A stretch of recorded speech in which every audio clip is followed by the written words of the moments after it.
दोस्तों सप्रेम नमस्कार। प्रिय सज्जनों, आप सभी को सादर। मैं सर्वदेव सिंह उर्फ डॉक्टर सर्वदेव सिंह आचार्य कलाम, अधिवक्ता, हाई कोर्ट इलाहाबाद, दत्तक पुत्र, महामहिम राष्ट्रपति भारत, शोधक एवं प्रशिक्षक, शारीरिक मानसिक योगाभ्यास एवं प्राणायाम, राष्ट्रीय संयोजक अध्यक्ष, भारतीय इंसाफ पार्टी एस, भावी प्रत्याशी, bar association, high court Allahabad. मित्रों, आज एक पाठ्यक्रम लाइफ इंश्योरेंस, जीवन बीमा, ऐसे तमाम आर्थिक गतिविधियों में पढ़ाया जाता है। वहाँ पर संपत्ति क्या है, इसकी डिफिनीशन इत्यादि भी लोगों को बताए जाते हैं। उन्हीं प्रयासों में सूर्य की रोशनी, सूर्य की प्रकाश, हवा, पानी जैसे महत्वपूर्ण तत्वों को, अवयवों को, वस्तुओं को संपत्ति के अंतर्गत कंसीडर करने की संकल्पना ही नहीं किया गया, बल्कि ये बताया गया संपत्ति नहीं है। दोस्तों, इसी विषय पर, इन्हीं तथ्यों पर मैं बताना चाहूँगा वैज्ञानिक सत्यताओं के आधार पर कि दोस्तों, जितनी भी धरा पर संपत्तियाँ हैं उनमें अपवादों को छोड़ करके उन सभी संपत्तियों का मूलाधार सूर्य की रोशनी, प्रकाश, हवा, वायु और जल, पानी है। ये भी बताया गया कि संपत्ति पर किसी का मालिकाना अधिकार होता है, इन पे मालिकाना अधिकार किसी का नहीं है। दोस्तों, आज हाई कोर्ट परिसर को ले लीजिए। इसमें जो सूर्य का प्रकाश आ रहा है, जो हवा है, जो जल है, क्या इस पे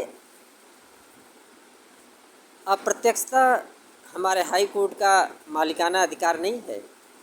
इस परिसर में विद्यमान सूर्य के प्रकाश को, हवा को, पानी को कोई अन्य व्यक्ति प्रयोग कर सकता है? हमारे देश में, देश की सीमाओं के अंतर्गत जो सूर्य का प्रकाश है, हवा है, पानी है, क्या किसी अन्य देश उसका प्रयोग कर सकता है? नहीं। तो दोस्तों, इन महत्वपूर्ण तत्वों पर, वस्तुओं पर मालिकाना अधिकार भी है, इनकी प्रचुरता है, लेकिन आवश्यकता सबसे महत्वपूर्ण है, जिसको संपत्तियों के अंतर्गत आप समझते हैं, रखते हैं परिभाषा के अंतर्गत, उन संपत्तियों से भी अधिक नहीं, बल्कि उनके मूलाधिकार भी हैं। उस पर विश्लेषणात्मक तौर पे देखेंगे तो ये बात नहीं, इनकी प्रचुरता से, इनकी उपयोगिता के दृष्टिकोण से, इनकी विद्यमानता के दृष्टिकोण से ये कह सकते हैं कि इन पे किसी का व्यक्तिगत कोई मालिकाना अधिकार नहीं रख सकता है। सभी के लिए इनका उपयोग स्वतंत्र रूप से सभी इनका उपयोग कर सकते हैं, किंतु ये नहीं कहा जा सकता है ये संपत्तियां नहीं हैं। ये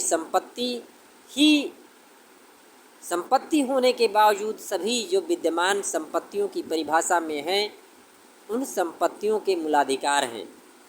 जैसे चावल, गेहूँ, धान, जितनी भी फसलें हैं, अगर सूर्य की प्रकाश, हवा, पानी न रहे तो चावल, गेहूँ, जितनी भी फसलें हैं, एक भी दाने पैदा नहीं हो सकते हैं।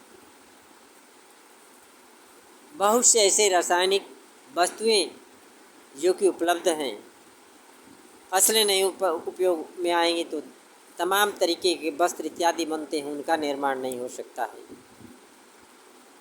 यानी जो मानव जो कि संपत्तियों में रखा गया है वो मानव का अस्तित्व भी नहीं हो सकता है। तो इन बातों के साथ कि यद्यपि संपत्तियां भौतिक और जैविक तमाम तरीके की संपत्तियां हैं हो सकते हैं, लेकिन उन संपत्तियों का मूलाधार सूर्य का प्रकाश, हवा, पानी हैं। इस बात की सत्यता को स्वीकार करना पड़ेगा, उस पर विश्लेषणात्मक दृष्टिकोण रखना पड़ेगा कि वास्तव में उनका बीमा इत्यादि नहीं हो सकता है क्योंकि प्रचुरता है। बीमा वैसे संपत्तियों का, वस्तुओं का जिनके लिए जोखिम खतरे होते हैं, जिनके अस्तित्व मिटने के खतरे होते हैं, उनके होते हैं। सूर्य के प्रकाश, पानी, हवा के अस्तित्व मिटने का खतरा नहीं है, इसलिए इनका बीमा नहीं हो सकता है। तो इन्हीं बातों के साथ मैं सर्वदेव सिंह उर्फ डॉक्टर सर्वदेव सिंह आचार्य कलाम आप सभी को सप्रेम नमस्कार।